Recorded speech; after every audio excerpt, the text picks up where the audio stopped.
Xitoy hukumatining Uyg'urni yo'qotish taktikalari haqida. Avtori Erkin Sidiq. 2019 yili 1-oyning 11-kuni. Hozir Xitoy hukumati Sharq Turkistondagi Uyg'ur qatorliq turkiy xalqlarga qanday zulmlarni selvatganligini chet eldagi qarindoshlar asosiy jihatdan biladi. Ammo mening his qilishimcha bir qism qarindoshlar bo'libmi Uyg'urlarning hozirgi hol-ahvolini chet ellik xalqlar va har xil chet el hukumat amaldorlariga tushuntirayotgan bir qism qarindoshlar Xitoy hukumati hozir yo'l qo'ygan suiqasdlarning eng oxirgi maqsadining nima ekanligi hamda shu maqsadga yetish uchun ishlatayotgan taktikalar qaysi ekanligi haqida to'liq va to'g'ri tushunchaga ega emas.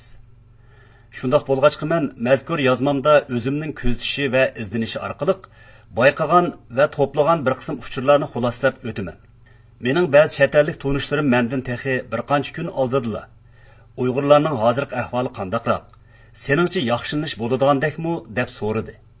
Men ularga Uyg'urlarning hozirgi ahvoli intayin nachar, umumiy manzara intayin fojialik. Buningdan keyin qandaq bo'ladiganligi bizning buningdan keyingi tirishchanligimizga bog'liq deb javob berdim. Yig'inchoqlab aytganda, Xitoy hukumatining hozirgi tub maqsadi Uyg'urlarni bir millat sifatida yo'qotib etish bo'lib, u assimilyatsiya qilib yo'qotish, ruhiy va jismoniy jihatni meyplashtirib yo'qotish, tabiiy ko'payishni to'xtatib qo'yoqtish va o'ltirib yo'qotish qatorliq 4 cho'ng asosiy tarmoqni o'z ichiga oladi. Tövəndə mən aşı 4 cho'ng tarmoqni va Xitoy hukumati har bir tarmoqda qo'llanayotgan taktikalarni qisqacha bayon qilib o'taman. Birinchi, assimilyatsiya qilib yo'qotish. Qarindoshlar bu jihat yuz berayotgan ishlarni hammadan yaxshi biladi. Xitoy hukumati bu ishni kam deganda mundaq 4 jihatni elib beryotdi.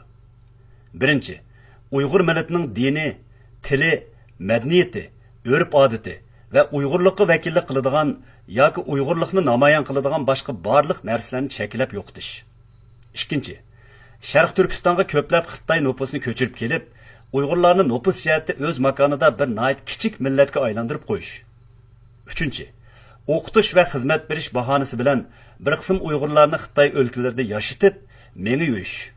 To'rtinchi, yumshoq va qattiq inson injenerligi vositalaridan foydalanib, Uyg'urlarning mengisini yuyib, ularning boshqa barliq ruhiy dunyosidagi Uyg'urlik elementlarini tozalab chiqarib etish. Uning o'rniga Xitoylarga tava elementlarni qochilash. Bu yerdagi oldingi 3 soha qarindoshlarga bir qadar oydin bo'lib, men bu yerda 4-chi soha ustida ozroq to'xtalaman. Hozir Xitoy hukumati qamalgan Uyg'urlar va yetim bolalar markazlariga so'langan Uyg'ur bolalarini mengi yuyish orqali o'zgartirishda asosan Xitoy tili va Xitoy madaniyati majburiy o'gitish, siyosiy o'rganish qildirish, Xitoycha naqshi aytqizish, Xitoycha usul o'ynagizish va Xitoylar bilan bir uyda turishga majburlash qatorliq yumshoq vositalarni qo'llanayotdi. Turma va jazo lagerlariga so'langan Uyg'urlarni o'zgartirishi bo'lsa, yuqoridagi yumshoq vositalardan boshqa yana intayin vahshiy tan jazolaridan iborat qattiq vositalarni qo'llanayotdi. Angliyalik Uyg'urshunos Joan Smith Fennelly xonim o'tgan yili yana Uyg'urlarga qartilgan bostirish siyosatlari eng avjiga chiqqan mezgilda Uyg'ur rayonida tekshirish elib borgan g'arb olimlarining biri bo'lib, yaqinda Erkin Osiyo radiosi u Uyg'urlar haqida yozgan bir parcha maqola haqida xabar berdi. Xabarda mundaq deyiladi. Naql.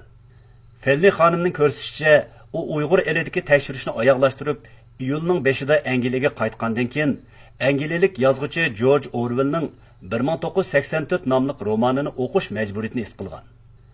George Orwellning mazkur asrida hukumat xo'ja aka deb qaraladigan, odatdagi avam fuqaroning hech qanday o'z oldiga fikr qilish erkinligi bo'lmagan.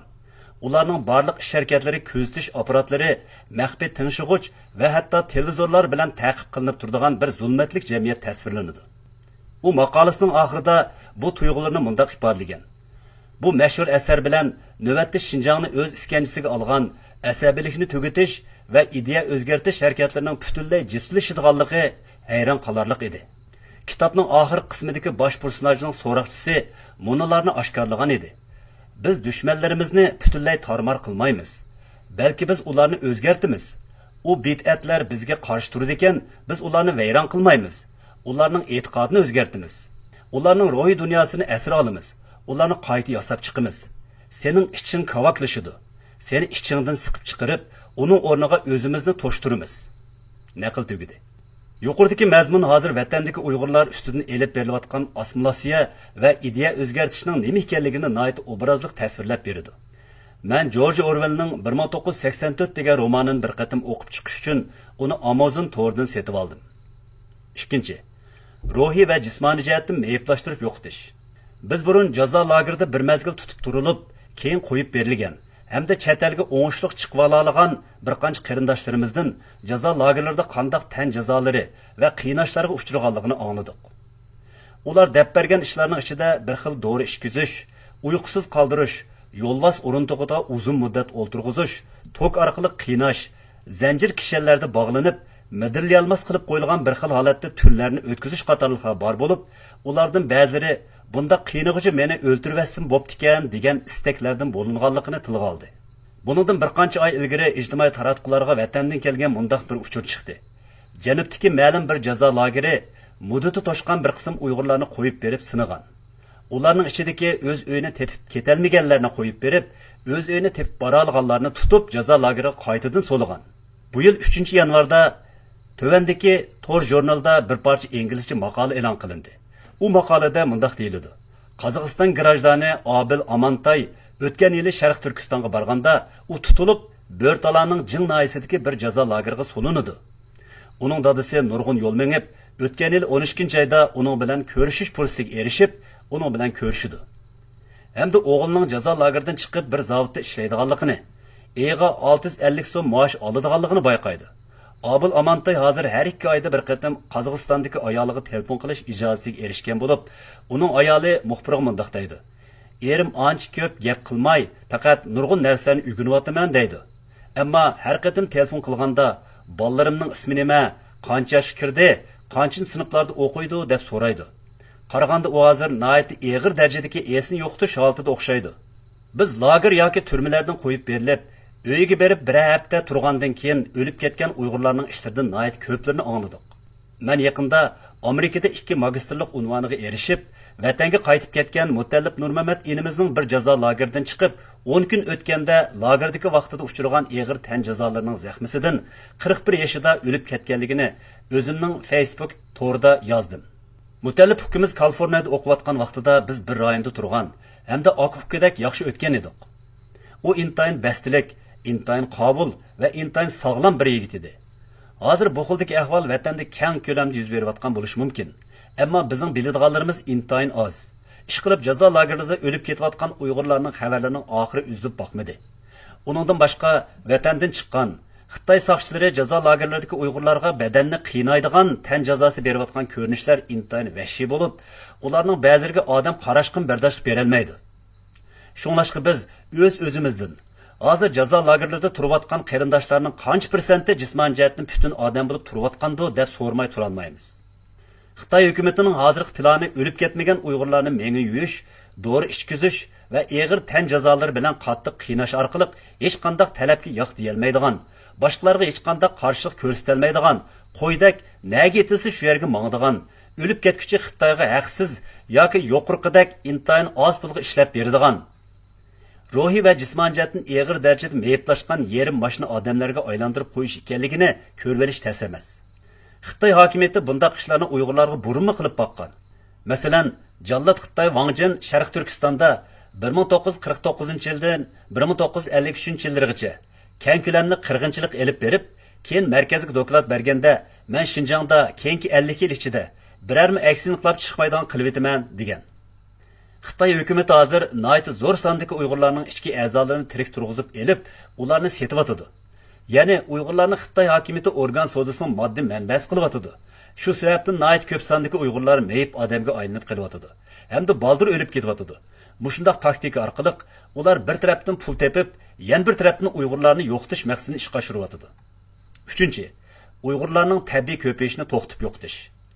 Bir qancha oyning oldida vatandan kelgan ba'zi uchurlarda jazo lagerlaridagi 15 dan yuqori yoshdagi barliq xonim qizlarga bir xil dori ishkizilganligi, shuningdan keyin ularning hammasi odat ko'rishdan to'xtaganligi tilga olindi.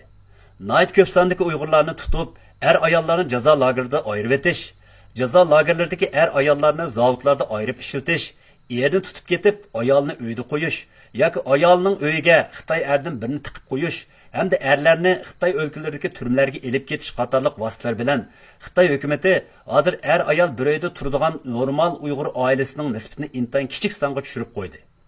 Agar bundaq ishlar davomlashaverdi ekan, ma'lum vaqt o'tgandan keyin Uyg'urlarning tabiiy ko'payishi asosan to'xtab, yangidan Uyg'ur tug'ilmaydigan bir ahvol vujudga keladi. 4. Uyg'urlarni o'ltirib yo'qotish. Bu jihatda hozirgacha Xitoy hukumatı qo'llanayotgan taktikalardan mundaq ikki xili xabar qilindi. 1. O'pchi o'ltirib yo'qotish. 2. Tarqoq o'ltirib yo'qotish. O'tgan yili 10-11 oylarda ijtimoiy taratqularda mundaq bir uchur chiqdi. Xitoyning Korildagi ishlab chiqarish qurilish armiyasi bir kechada atrofdagi Uyg'ur kentlaridagi 100 ming atrofidagi Uyg'urlarning hammasini qirvatdi. Qerlar, ayollar va bolalarni saq qo'ymadi. Men ayni vaqtda Xitoy hukumatining bu ishni qilishdagi maqsadini degandek yaxshi tushunolmagan edim. Yaqinda Xitoyning bir yo'l bir balva qurilish haqidagi bir hujjatlik filmini ko'rgandan keyin ondan bu ishni tushundim. Xitoy hukumatining bir yo'l bir balva qurilishining bir xalqliq tarkibiy qismi Korlini O'rta Osiyo va Yevropaning erkin savdo markaziga aylantirish ekan. Demak, Korildagi Uyg'urlar bu qurilish uchun bir ortiqcha yuk bo'lib qolibdi. Shuning bilan Xitoy hukumati dunyoga bildirmay, u yerdagi Uyg'urlarni bir kechada yo'q qilib etibdi. Mushundaq ish Sharq Turkistonning boshqa yerlarida yuz berdimi yo'q? Menda bu jihatda ma'lumot yo'q. Xitoy hukumatining maqsadli holda och qo'yishi, doğru ishkizishi va intayin vahshiy tan jazolarini ishlatishi natijasida hozir Sharq Turkistondagi turma va jazo lagerlaridagi Uyg'urlar nihoyat ko'p sonda o'lib ketyotdi. Men o'tganda Mehrul Tursun singlimiz ta'minlagan paketga asosan lagerdagi har million Uyg'urdan har 3 oyda 130 mingdan ortiq odam o'lib ketayotganligini hisoblab chiqqan edim. Bu sohada sirtqa chiqqan uchurlar ancha ko'p bo'lmag'achqa, haqiqiy ahvolning zoti qandaqligini bilgil bo'lmaydi. Onundan başqa hozir yetim bolalar markazlariga so'langan Uyg'ur bolalarining sonimi 500 ming atrofida bo'lib, ulardanmi o'lib ketayotganlar nihoyat ko'p. O'tgan yili vatanimizning janubidagi bir shaharga chet eldan tuqqan yo'qlab borgan bir Xitoy chet elga qaytib kelgandan keyin mundaq bir ahvolni yozdi. Uning tuqqunning zavodi bilan bir turmaning oralig'ida bir qancha kilometr kenglikdagi ishlatilmagan sayliq bo'lib, hozir u sayliqning hamma yeri ashu turmada o'lgan kishilarning yerligi bilan to'shib ketibdi. Men oldingi maqolamda yozgandek, hozir Xitoy o'lkalariga tarqatilayotgan Uyg'urlar o'zining nada ekanligini bilmaydi ekan. Ularning oilasi ularning Sharq Turkistonda emasligini bilmaydi ekan. Hamda Xitoy o'lkalaridagi Uyg'urlar qamalgan turmalarning atrofidagi xalq yenidagi turmaga nihoyat ko'p sondagi Uyg'urlar to'shib kelinganligini bilmaydi ekan. Xitoy hukumatining ishini mushu tariqada qilishning bir maqsadi bor. U bo'lsa-mu, ashu Uyg'urlarni takib o'lib ketguncha Xitoy o'lkalaridagi turmalarda saqlab haqsiz ishlatish. Uyg'urlarni turma va jazo lagerida oz-ozini o'ltirib turish meningcha bir xil tarqitib o'ltirish taktikasiga kirdi. Shunlashqa men yaqindan buyon o'z leksiyalarimda jazo lagerlarini odam o'ltirish zavodi deb atab keldim. Yuqoridagi 4 xil taktikadan foydalanib, Sharq Turkistondagi atalmish normal turmush kechirayotgan Uyg'urlarni emas, balki turma va lagerning sirtidagi ruhiy va jismoniy jihatdan yerim maypalti keltirilgan Uyg'urlarning nupusini 6 yoki 7 millionga tushirish butunlay mumkin. Hozir Xitoy hukumatining qilayotgani dal mushu ish bo'lishi mumkin. Buningdan birer hafta burun doktor Mehmet Emin bir parcha yozma tayyorlab, Xitoylar buningdan taxminan 2300 yil burun ijod qilgan xalqni kontrol qilishning 5 xil usuli deganni qisqacha tunishtirdi. Hozir ashu usullarning ba'zilari Uyg'urni kontrol qilish uchun qo'llanilyapti. Men texi o'qib baxmagan qarindoshlarga ashu yozmani bir qitim o'qib chiqishni tavsiya qilaman. 5. Qamalgan Uyg'urlarning soni zodi qancha? Men bu vaqtda hozirgacha to'plagan sonliq ma'lumotlar tuvandikicha. Li Fang ismli bir Xitoy ziyolisi sunniy hamroh tortilgan rasmlarni tekshirish orqali Sharq Turkistondagi boshqa binolardan ayrilib turadigan yerlarga joylashgan turma bilan jazo lagerlariga 1.360.000 odam sig'idi degan yakunni chiqardi.